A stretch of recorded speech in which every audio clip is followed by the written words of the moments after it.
Hello everybody, and welcome to Wilber's Most Amazing Magic Show. And what are we going to do today? Well, I've got an idea. I'm going to show the cards here. They're all different, okay? So I'm going to shuffle the cards like this, and let's just pretend you're out there. I'm going to make up an audience member. Steve, I'm going to shuffle the cards, and whenever I say stop, whenever you say stop, I'm going to stop and show you your card. And Steve's going to say stop, and I say, okay, Steve, take a look at the card here. We'll just take the one that came out of the middle. Okay, you got it? Once again, just in case you forgot. Good. And you know what? We'll keep it there. And I'm going to make a prediction by using a card that hopefully gives you all a clue about what this card is. So you know the card. What I want you to do at home or in the audience is I want you to take the number of that card and divide it by half. So if you picked a 10, you'd have a 5, okay? So if you picked a 8 of spades, hopefully my prediction is the 4 of spades. Let's see, what did you pick? Oh, sorry about that. Well, I was close. You see, I got a 3. Actually, I'm just kidding. I got the 3.5 of clubs. Yay.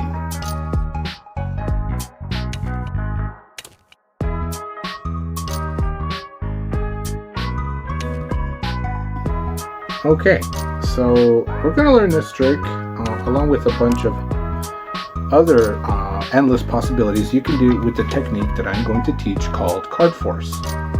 And again, there's hundreds of ways to force a card, but I'm going to briefly touch on the 2 easiest ones, and perhaps if this goes well, I'll talk about a more advanced version, which I personally like to do, but not always.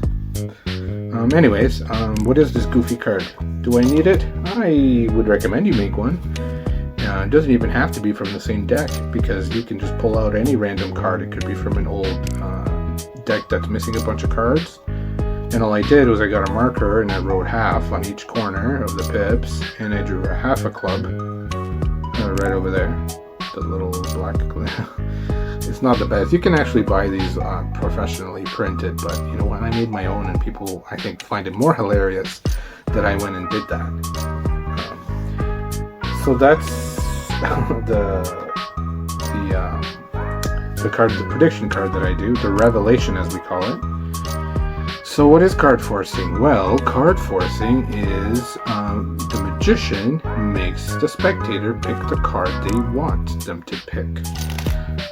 It is a really very, very strong technique and has so many possibilities, because if you think about it, they pick a card, now you know exactly what the card is. So you don't need to find the card because you already know it. You could find the card in a different way by reading their mind. You could buy an ad in the newspaper a day before. You know, maybe you have a job interview or something like that. And you say, I brought the paper here. Can you take a look at the ads? Oh, the job, somewhere where people can buy ads, and you'll say, thank you, Mr. Brian, and here, your card is the 10 of spades. Okay, so you can so many possibilities with this. So let's explore some. Okay, the one I did there, called the Hindu force. It's called the Hindu force because we're doing the term is, this is the magic term, is the Hindu shuffle, okay? You'll notice a lot, if you have Asian friends, they're all going to shuffle like this. Actually, they kind of do more something like this. And I can guarantee you, those any Asian people watching, I know, and I can guarantee for a fact that your whole family shuffles like this, and so do you. And you do it probably 10 times faster than me. And we got, why am I going off topic here? The regular overhand shuffle. The way everyone else does it. But anyways, the force is called the Hindu shuffle because we're mimicking the Hindu shuffle. And basically, it's a cool illusion of cards being shuffled, but really, I'm only taking cards off the top, leaving my bottom completely intact, you see? So in this case, we're going to say I'm shuffling, and I'm going to force the Jack of Hearts. Okay, because it's staying at the bottom, which is why you can keep shuffling as they say stop. So we're going to force the card that way. So let's do that. We're going to say, okay, Mr. or man, madam. You could say the word stop whenever. You know what? Being sloppy is fine because it actually enhances the looseness of this. And you say, good, stop, take a look. And hold the card like this as everyone sees it and drop it back, which is burying the card further. Okay, and that's called a card force. And how did I do this one? Well, easy. I forced the 7 of clubs. I shuffled like this. He said stop. I said okay. Got it. Good. And I did my little bit where I went through looking for the 3 and I put my hand on it. You can maybe put the card box on it. You see, my prediction is under my box. Or maybe you could have it in the box. I have something in the box here and just kind of cover half of it. And then you reveal that it's a half. You can reveal it however you want. But I like doing this as they see it, and I kind of just give them a little peek as I take my hand away and show this ridiculous card. And everybody goes wild, and you get a lot of laughter. And it's you can even give it away. I mean, it's just a card. And that is a basic trick you can do with one force. Okay. Now let's go over all a couple more forces, and then I will teach another trick you can do. So another cool trick you could do, another force is called the criss-cut force, and that uses a cool principle called time misdirection. Okay, so let's do that. Let's do. How about we just stick with the 7 of clubs theme here? Okay, you see, look, I have a prediction, blah blah blah. Okay, shuffle the cards here. You can show that they're all different. And I'm going to dribble the cards or riffle the cards, or you can ask the spectator to cut the cards for you. Okay, so I'll say, Luke, can you cut those cards for me? And they're going to go like this, and then I'm going to say thank you very much. No, I'm just kidding. I just put them back. Do it again, Luke. They cut it, and they say, oh, very good, Steve. I'm going to put these back in here. No, I'm just kidding. Your name was Luke, wasn't it? I say, look, we're going to complete the cut, but this time we're just going to do it like this, just to mark where you cut. Now, if you remember, I made a little prediction here, and this card is going to be the answer to a little math problem we're going to go over in just a moment. So let's see where you cut at. Okay. The 7. Okay, so how did that work? So what that did, all I had was the 7 of clubs at the top of the deck. And this is how the force works, sorry. They're going to cut the cards, and you're going to put the bottom half sideways on top of the deck. Or it could be askew, just anywhere you can pick it up, okay? So you just want to be able to pick it up again. And obviously, like what? This is obvious, right? I'm just lifting it back up to the top. But we're using time misdirection, so you're delaying it just by a few seconds to talk about this card, or you can maybe you have a sealed envelope on the table that you want to talk about, you say, or in your pocket you bring out. Okay, it just takes like 5 seconds for the brain to forget which half is which, because no one's going to be following that. Oh, you got the bottom half on top. No, nobody will. I promise you. So after your delay, your time delay, you go back and you say, let's see where you cut at. You show the card, put it back, and it looks like it's the middle now, see? Nice little misdirection there to do the criss-cut force. Once again, we're going to take I made it disappear. There it is. It's on top. Ask your spectator to cut anywhere they want, as deep as they want. Mark the cut. Do a bit of a time delay, even just by moving this over here and rearranging your table or cleaning some dust off is perfect enough time to do your force. Okay? And that is called the criss-cut force. Now let's talk about a more advanced force, and I would say this is not a guaranteed. The other forces we went over are 100% guaranteed. This one, it can be. I would say when I do it, I'm like at 98%. There's always that 2% that won't work. And it's usually there's a wise guy, or something happens, someone gets distracted, okay, or they don't really understand that you just asked them to pick a card. So they're just sitting there with their hands sticking out. So it's very rare, but you know what? If nobody picks the card you're going to force, then just do a different trick. Just plan B is okay, and then just do a pick a card trick. And that's my go-to. If they don't pick it, no problem. I'll just do a different trick. That doesn't need a force. So what is the classic force? Well, the classic force is basically getting someone to pick a card right from a spread. Okay? Oh, should have been that one. See, there I messed up already. I think I lost track because I looked away. So all it is you're timing the spread for them to pick the card. Now I practice with, you can do it with like a can, so this could be like my hand. Okay, and I say if you could pick one of these out for me, okay? The reason I use the can is because, sorry, I'm losing track of it. I promise you this works. Because this is how I practice as I spread the cards. I touch their hand or the object with the 7. Okay, and let's learn how to do that. So prerequisites to this, you gotta know how to spread a deck. And you know what? I'm sure there's a video out there that perhaps made by me showing how to spread cards and how to fan cards and how to do all that fancy baloney. Okay? So, enough distractions. Card is on top. You got a break. Okay, and you can have a pinky break for this, but I like to have a side jog, just like that.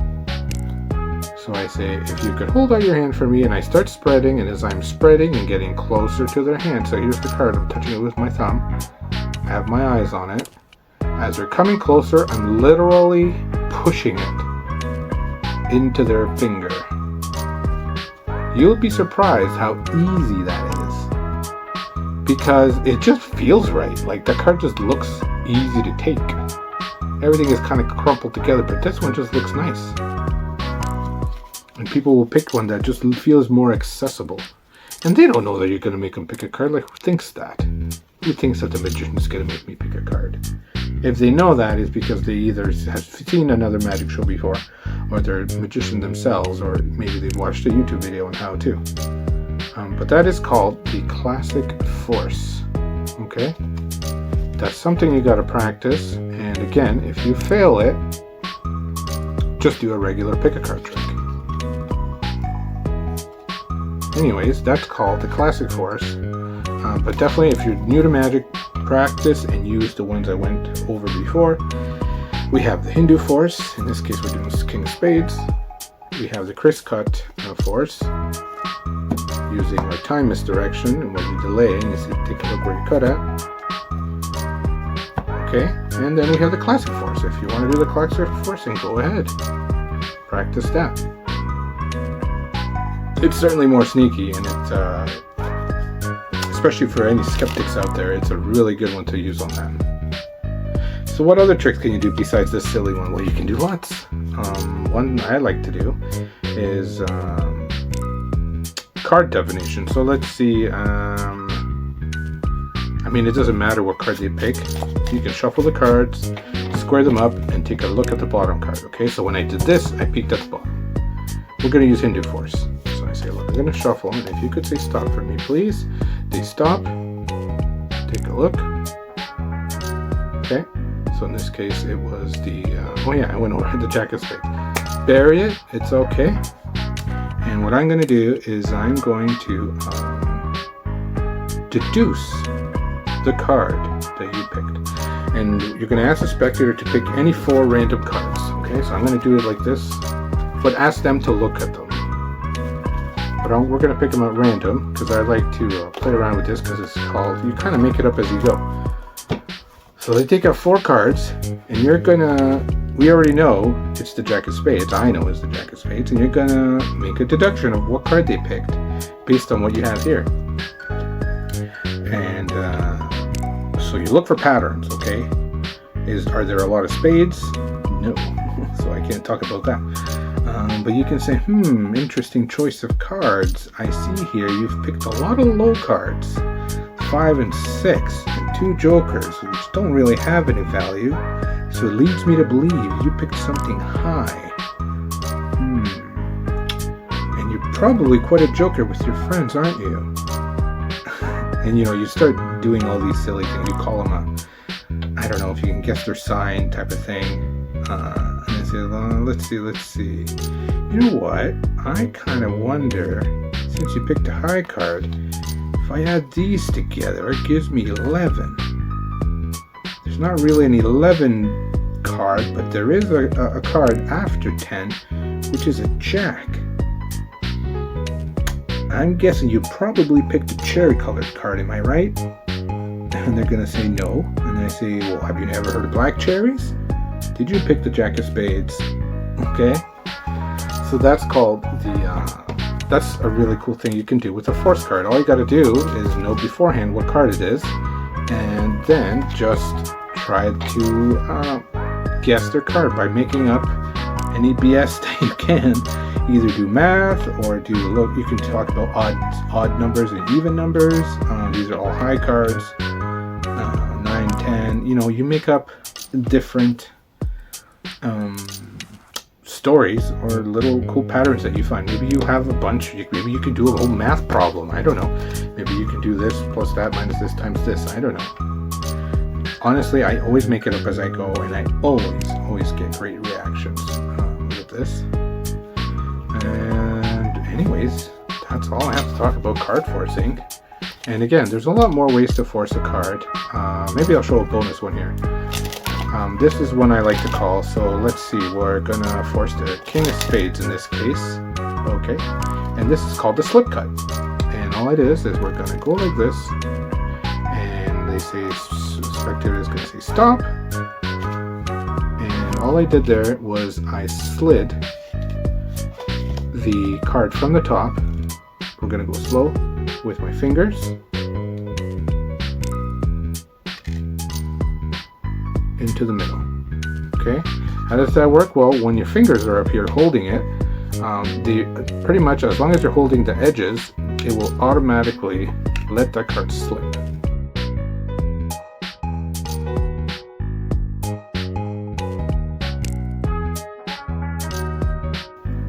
Now, since we're near the end of the video, we may as well begin Wilber's tips and advice. How do I get rid of that awful noise and motion? A few ways. Relaxing the grip helps, and what I like to do is I like to use gravity to my advantage.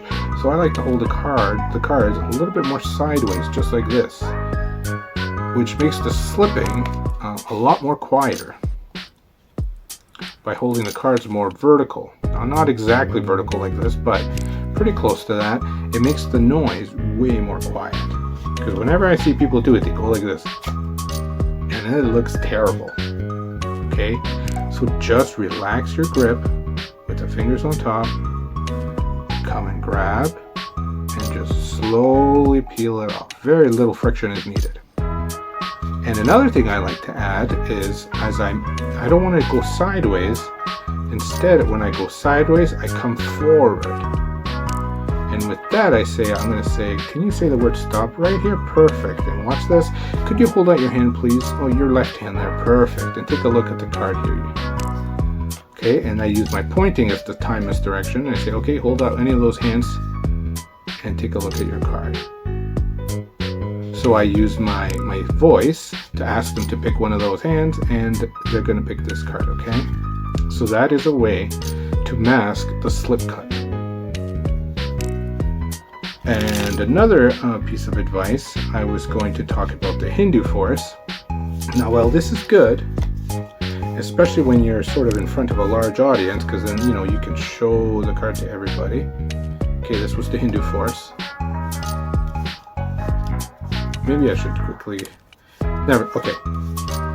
So there's this, but what I like to add is a little tiny extra step by doing this, and I'm pretty sure I did this when I started the trick. Okay, and all I did there was I'm doing the Hindu shuffle here. You're going to stick your middle finger up right here. It's going to contact the force card, just a pad. And as soon as it contacts, I'm just going to slide the card back, and that bottom card is sticking. It almost gets like, it's not stuck, but it the friction makes it protrude like that. It's just this. Okay, underneath. It's just doing that. But the weight of the deck and the weight of your hand makes it protrude like this. And it makes it look like the card's coming from the center. Then you can just show it like that. Okay? So that's a cool little sort of flair to add to the Hindu force. And then you can show it, or you can let them pull it out. And keep practicing, guys, and don't be afraid to go ahead, give this classic force a chance. And you'll be surprised how often you'll hit it, and the more times you do it, the more times you'll hit it. Use special words. You can say things like, I want you to pick something that feels right. And I'm just showing it like this, and even I want to pick the card that I want to force. And yes, it is this one. Okay, so practice, guys. Don't give up. And thanks for watching once again. Goodbye.